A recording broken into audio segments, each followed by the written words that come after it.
so for Where Is Love, there are a lot of really long notes here, so I think one of the first things to think about is how to make your bow a lot smoother. And I think it's always easier if you move your bow a little bit faster. So that just means using a little bit more bow. So when you go, especially for this long one, try to use the whole thing. And also I'm trying in the previous bow to get as close to the frog as I can, as much as it makes sense, right? So if you go like this,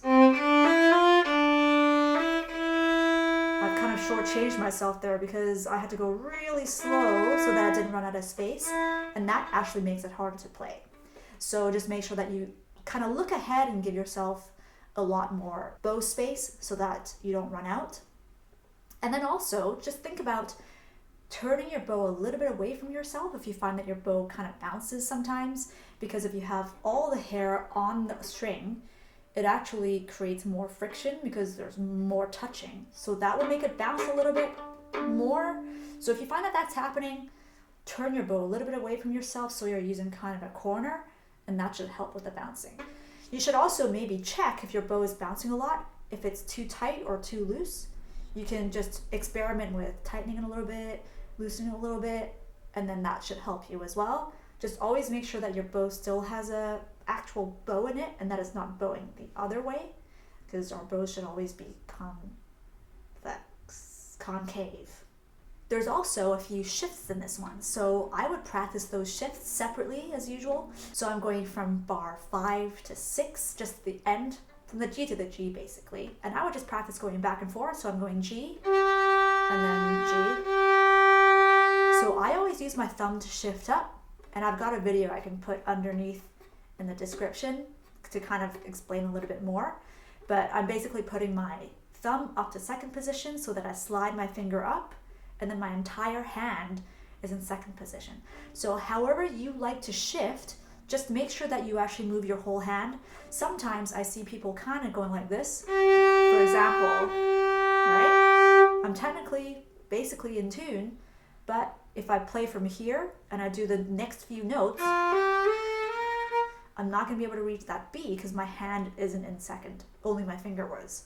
So make sure that your entire hand comes up to second position so that you can actually play all the next notes. The next shift is also the same. So bar 8 to 9, you're also going G to G. So I'm going from this one, move my thumb up to 3. So again, just practice that a few times. Move your whole hand up to third. And I always like to think about sliding the side of my finger up.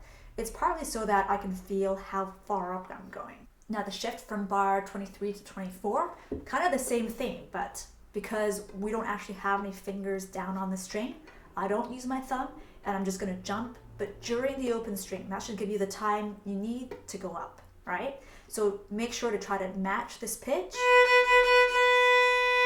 to this one, right? 1, 2. So if you find that sometimes you're a little bit flat or a little bit sharp, that's just gonna happen. That's why we have to practice it, right? Just play it. So you're like, okay, that was sharp. Just go back to the beginning. I went a little bit too flat that time. Now I'm going to go a little bit sharper. That was pretty good, so I'm going to try to do that again. So I guess one of the most important parts is just playing it and then analyzing what went right and what went wrong. And if it's wrong, then you got to try to correct it a little bit. But don't worry about making a mistake because that's the whole point of practicing, right? The next shift actually comes during the rest. So I think this one, take all the time that you have. Don't just stay on that note and then be like, oh no, you get to go to second position in a hurry. Use all that time. So we're going to go 1, 2, 3, 4. Put your first finger where your second finger is. Then. Okay, so exactly the same thing as before. Make sure that your whole entire hand is up to second position. I move my thumb up first, but you don't have to. If you just go like this, just make sure that, you can even look at your hand, clock where your second finger is, put your first finger there. All right? Then the next shift. And you can either just move your fingers up and then go up, or and then shift your thumb up. Either way. And then during this break, make sure that you just keep that finger because you've already found your note, but I would put my other fingers down in that rest as well, so that by the time you play this, it's already in the right spot. Okay, well, that makes sense. In this piece as well, there's just a lot of chances in all those long notes to do some vibrato. So if you can do vibrato, if your vibrato is good, just add it in whenever you can, especially for those really long notes.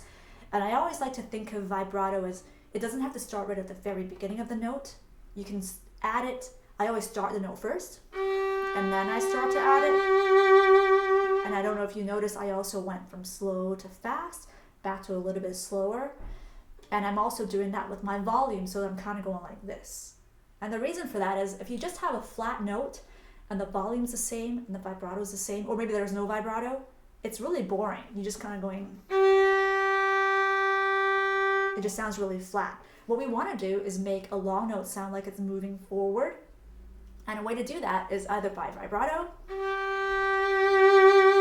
right? So the speeding up kind of makes it sound like something's happening. And also the volume going also makes it sound like something's happening. We're shaping it a little bit. And with the volume, I'm really just kind of going slow on my bow, pushing a little bit, obviously a little bit more pressure, and then tapering off at the end. So if you're not used to doing that, you can also practice doing